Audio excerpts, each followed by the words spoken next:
Hello guys, aking didiscoveryhin itong pababa ng La Amari Restaurant. Ito yung parang extension nila.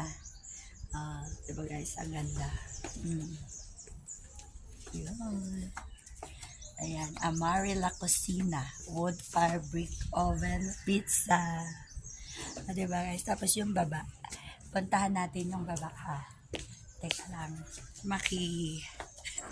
kulit muna ako habang nag-iintay nga ako ng aming service, aming driver, kasi uwi na kami ng Manila.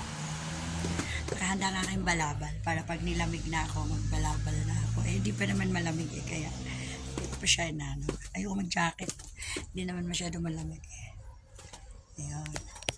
Ayan guys, may mga pailaw pa talaga, ano ba?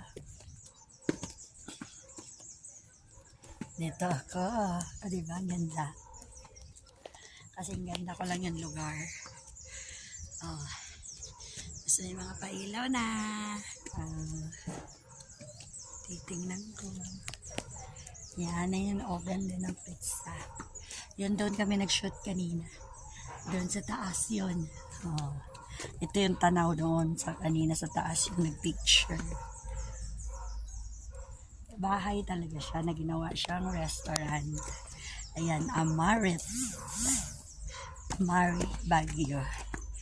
Ang ganda, may swing pa doon. Ang lawak. Ang ganda niya. Ayan, may mga gate. Nilagyan nila ng gate. Ang ganda. Ito yung view sa likod. Yun, doon kami nag-shooting lahat kanina. Ayan, may mga kumakain pa na customer. Diba? Nakapag-shooting na ako. Na-video ko pa yung lugar.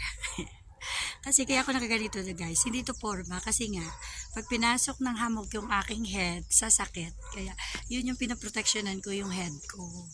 Ganon. Hindi sa pamporma tong animal, na to, sombrero.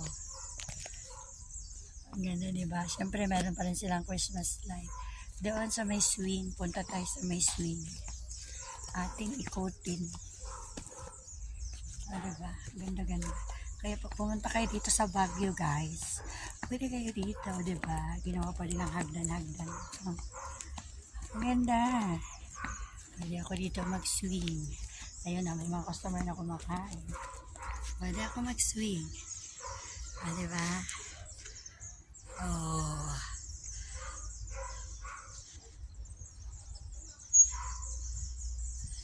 Nag-swing pa ako.